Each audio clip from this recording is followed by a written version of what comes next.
이재명 민주당 대선 후보는 어제 보수의 텃밭인 대구를 찾았는데요. 윤석열 후보를 향해선 선의의 경쟁을 하자고 말했습니다. 함께 들어보시겠습니다.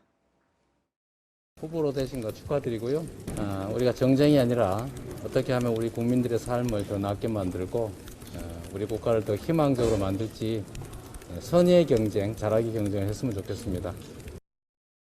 네, 이 후보는 축하의 메시지를 보냈지만 민주당 의원들은 이렇게 윤 후보를 향해 비판을 쏟아냈는데요.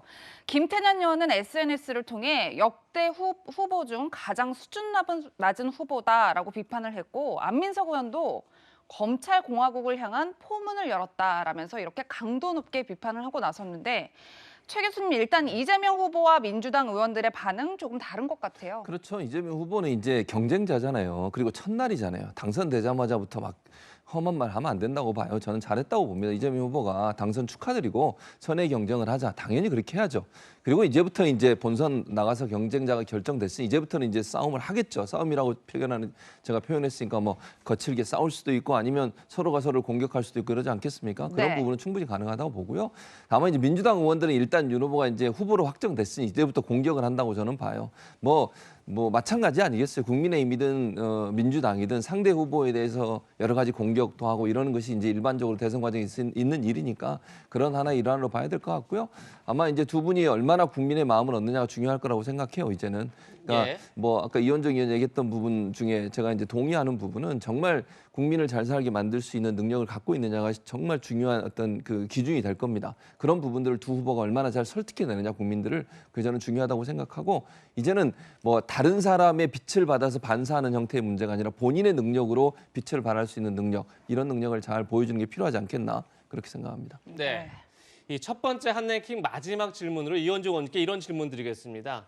이번 대선이 역대 대선과 가장 차이점이 있다면 아마도 여당과 제1야당 대선 후보가 모두 국회 경험이 없다는 게 아닌가 싶습니다. 그렇죠. 이 국회 경험이 없는 대통령이 탄생할 가능성이 매우 높은 건데 이게 한국 정치에 독이 될지 아니면 득이 될지 어떻게 전망하십니까? 그러니까 이제 국회가 어떤 면에서 보면 그러니까 이 정치적 리더를 양성하는 장소가 되지 못하고 있다는 한 저는 반증이라고 보거든요. 예. 예전에 보면 김영삼, 김대중, 노무현, 뭐 이제 이명박 대통령도 국회 경험이 있습니다. 박근혜 대통령 마찬가지고요.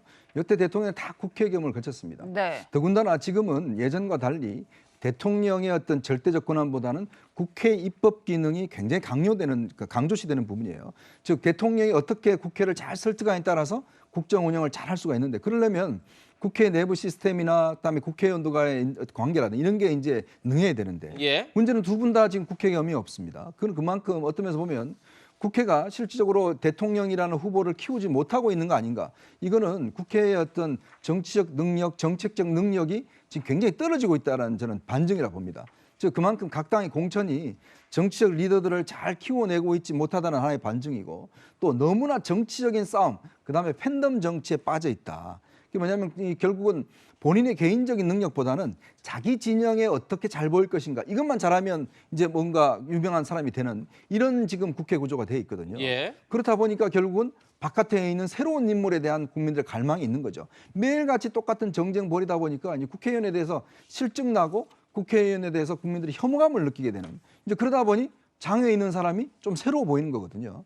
근데 문제는 장외에 있는 분들이 과연 민주주의 훈련을 거쳤는가, 예. 즉 소통할 수 있는 이런 걸 거쳤는가, 저는 이건 또 다른 문제라고 봅니다.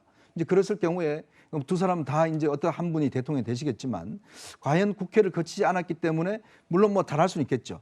그렇지만 사람들을 설득하고 정치라는 게 혼자 하는 게 아니지 않습니까? 그렇죠. 함께 하는 능력인데 국회를 과연 설득해낼 수 있을까? 그거는 여전히 의문점으로 남습니다. 네. 그럼 지금부터 123일 남은 대선 레인스의 핵심 포인트들을 하나씩 짚어보겠습니다. 저희가 준비한 두 번째 한랭킹에서 만나보시죠.